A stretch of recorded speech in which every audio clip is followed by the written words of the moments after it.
Just when I thought I was out, they pull me back in. Hello everyone, and welcome back to At the Screening. Sorry the balcony hasn't been used since the start of the human malware infection, but with a new movie out, it's time to get back into the swing of things. This is the start of Generation 5. The movie begins with a sense of familiarity. The main six, all reprised by their fellow voiceover artists, ready to start a new adventure. Although it could just be me, but Rarity's voice might be a tiny bit off. Spread love! Give hugs! Fry brains! Huh? Wait, what? Yeah, I'm a unicorn and we're evil! You know, after Dragon Drop made Rarity despicable, I can hardly tell the difference. Actually, this is just 3 Earth ponies playing with main 6 figurines, now available for purchase at Target for $49.95. Here's where we're introduced to some of our main players: Sprout Cloverleaf, Hitch Trailblazer, and Sunny Star Scout. While playing with the toys and arguing about historical accuracy, Sunny calls to her dad, Argyle Starshine, played by Michael McKean, as Phyllis Cloverleaf, Sprout's mom, played by Elizabeth Perkins, comes to take the boys home. You are brainwashing their minds with all of your, nonsense. It's called research, Phyllis. And by the way, I leave all the brainwashing in Maritime Bay to you. Gonna need a sensu for that one. Okay, let's get the main criticism out of the way because it is so early in the film. The delivery of the themes of xenophobia and racism are about as blunt as...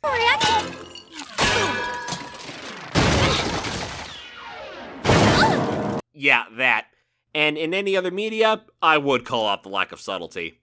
So why am I actually giving it a slide here? Well, for a couple of reasons. First of all, timing. You need to understand the real-life situation the new cartoon is in the foreground of.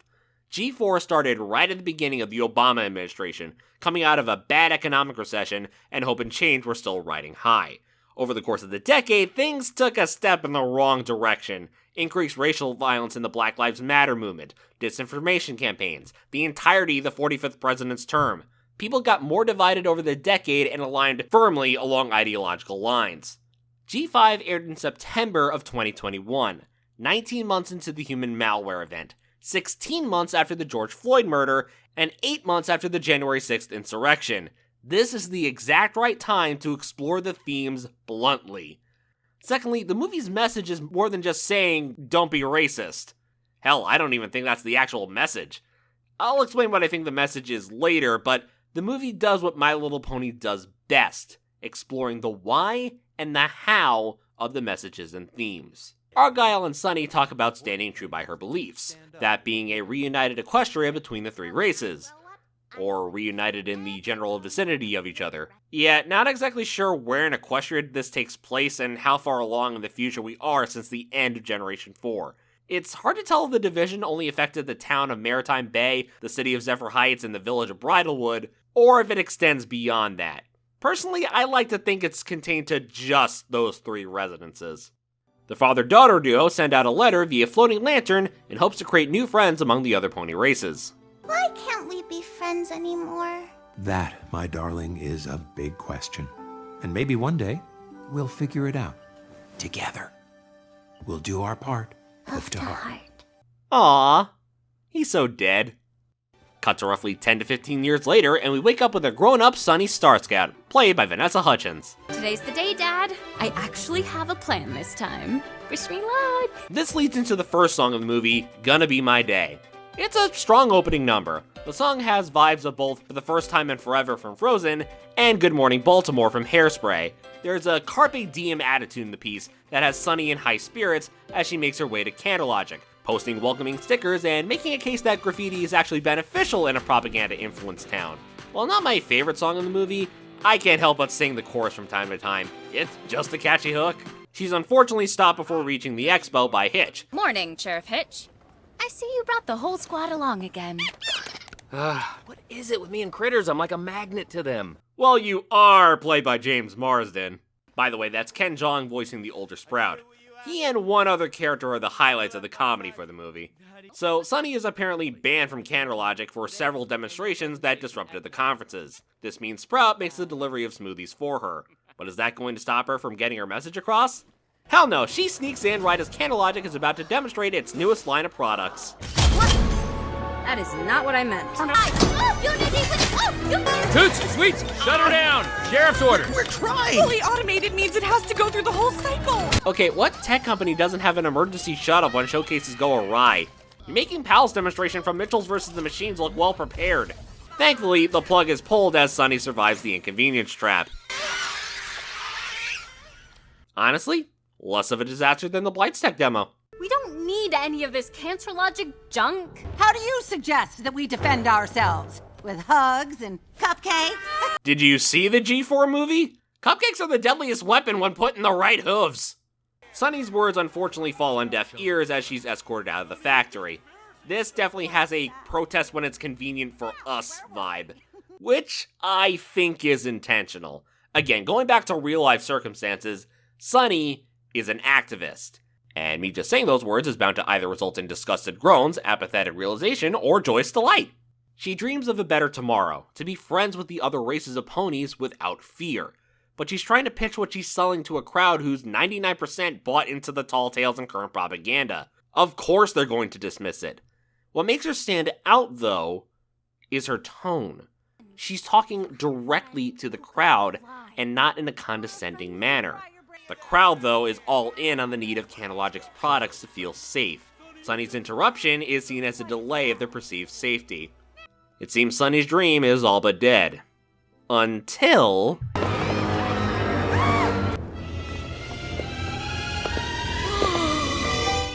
Hi, new friend. Hi, new best pony! Unicorn attack! Can we get Sprout running into the closed door on loop? It's the little things in life. So, the first unicorn, in probably a while, has set hoof in Maritime Bay, and the goop has basically hit the fan. And the buildings. And the other ponies. Seems like these inventions are doing more damage to others rather than the intended target. Oh, I haven't seen this one yet. Never mind, one of them works actually pretty well. Sunny! What are you doing? Don't even think about it. No, don't you dare. No. Sunny! So, your name's Sunny? And Sunny is now aiding a fugitive. Well, it can't be any worse than littering. Hitch takes that ordinance seriously. Hey, that's a violation of Code 33. Man the splatter post! Activate the unicorn trap! Pick up that litter! Litter. So this is Izzy Moonbow, played by Kimiko Glenn. Yes, I know she voices another horse character in Centaur World, and oh, the irony. But honestly, I find it hilarious she's this bubbly, mostly carefree character after playing a serious living shadow turned white mage from the DuckTales reboot. Seeing her first unicorn, Sunny starts asking her question like where she's from to her favorite pizza topping. She never gives a response to that. There is one answer she gives though. Unicorns have no magic. No magic? Oh, but if it makes you feel any better, we did have it. But that was many moons ago. It just poof, disappeared. Oh, so like every Metroid game ever. The two do have one lead. It's a rumor that the Pegasi are the reason the unicorn's magic disappeared. So the duo head out to Zephyr Heights to the tune of the second song. Out of the 5 musical numbers, Looking Out For You is the most G4-like. It's a Broadway duet accompanied with a pop instrumental track. I like it fine. It expresses doubts among both girls who are clearly different among their residences and feel insecure about their mission ahead. But the other reassures that they will do this together, having their respective backs going to Zephyr Heights. Think We've Got This Together, or a more sincere version of We're Friendship Bound, and that's the song in a can of beans. Back in Maritime Bay, Hitch is ranting to himself how he warned Sunny dozens of times about her actions, so he puts his duty first and goes to arrest Sunny on his own, much to Sprout's, delight? Oh, every pony loves Hitch. What does he have anyway? Sure, he's got a perfect mane, shredded abs, paid off mortgage.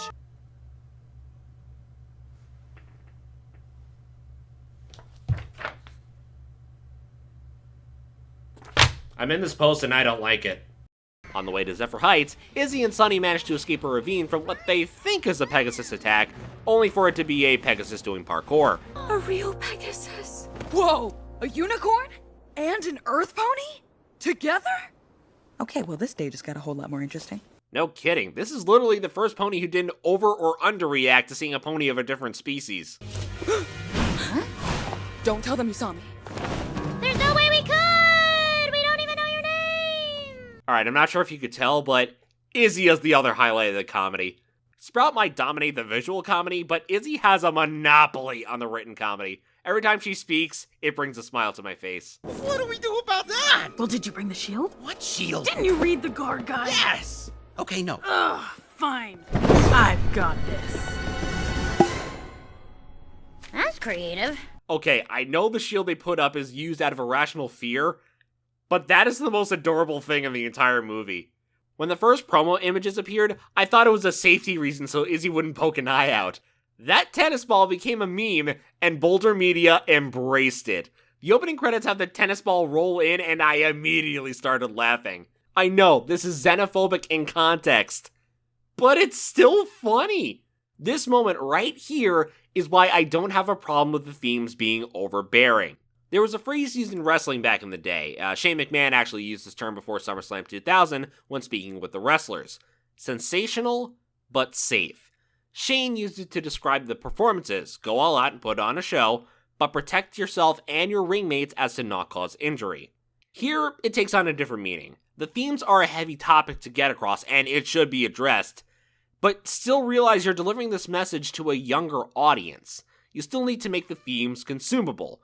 So, you add more comedy, make the antagonist a little bit on the silly side, but more importantly, show character growth, even if it's from opposing forces. The Lorax failed because the villain of the piece was seen as too maniacal to be taken seriously and never learned their lesson. The Happiness Patrol during Sylvester McCoy's Doctor Who went way over the top in its attempted jab at Margaret Thatcher, while also making a killer candy robot who drowned its victims in liquid sugar. No, I'm not having a stroke, that actually happened. Chris Chibnall's recent run of Doctor Who turned Nazi allegories into a riot squad and introduced their own Palm Bleach stand-in just because they could. MLP Gen 5 has it just right. Maybe not to the levels of Beastars or Zootopia, but it still has the themes down pat and consumable for all. So Sunny and Izzy are under arrest in Zephyr Heights, and if I hadn't said it yet, the movie looks gorgeous. It's more than just the textures on the character models, which I'll admit it helps if you watch this on a smaller screen, but each setting has its own identity and they become characters themselves. Maritime Bay, a seaside suburban town with a sense of community first. Zephyr Heights, a city that embraces multimedia and its government. Bridalwood, Seattle but with more forest. You can't say the New World is boring to look at with all of these details. There is one detail that Sunny notices as they make their way to the palace. Do you see any pony flying here? Yeah, no one is flying except for the royals. That definitely seems off. Speaking of the royals, here they are. Queen Haven, played by Jane Krakowski, and her two daughters. Pip Petals, played by Sophia Carson, and Zip Storm, who was introduced earlier, played by Liza Koshy. It's a real unicorn and earth pony. I know, right? This is so not a filter. Pip, there's nothing to fear. Those nasty little ponies have been captured. There's no war in Ba Sing Se. Back in Maritime Bay, Sprout officially assumes the sheriff position after influence from his mother. However, everyone in town is still panicking from the incident a couple of days ago with no clear direction. Okay, folks, calm down. There's no need to be scared. We're scared and we want to be prepared. Unicorns are coming! The unicorns are coming! Anybody tell me where Hitch What's your is? plan, Sheriff? What if the unicorn comes back? So, I need to stop the review right here because it's this moment coming up that influenced me to do the review in full. While xenophobia is a primary theme in the film, there's two questions explored that intrigued me. The first one, how do you respond to fear when you're in a place of power? We saw a little bit from Queen Haven just a moment ago, in putting on a fake smile, ensuring there's nothing to worry about. But I'm focusing strictly on the Earth ponies here. Let's start with Hitch. Hitch is the sheriff of Maritime Bay. Like any police officer, his duties are to provide service to the community, maintain order, and uphold the law, even if those laws are irrationally written. So in a situation where the entire town is panicking, he must step up as a protector. The law is the law, Sonny, and I'm here to uphold it and keep every pony safe. When the chips are down, his primary objective is to keep the town safe. He is someone they can rely on to be the hero.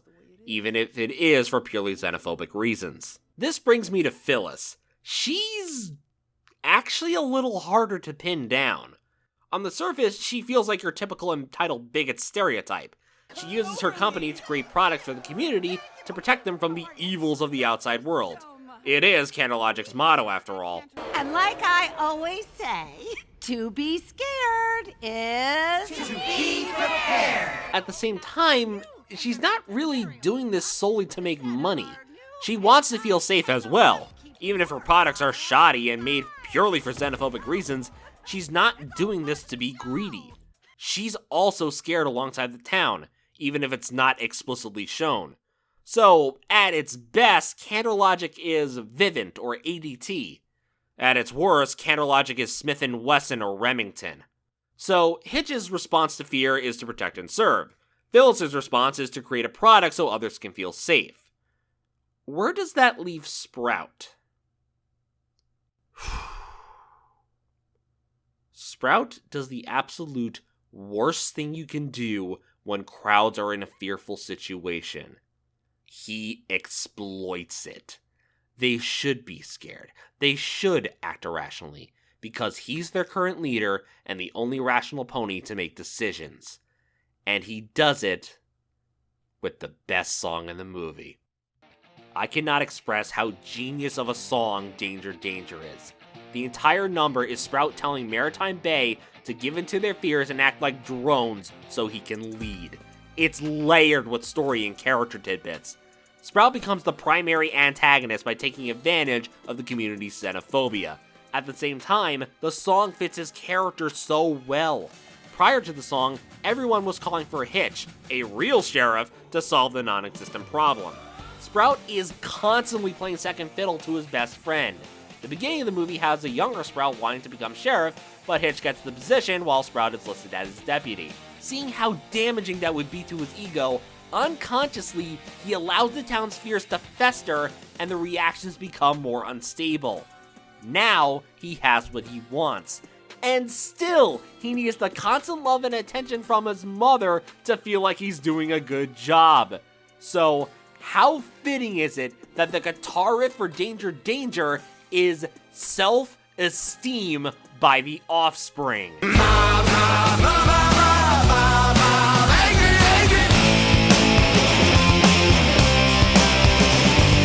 This song is perfect, and I would not change a thing. Angry, angry world!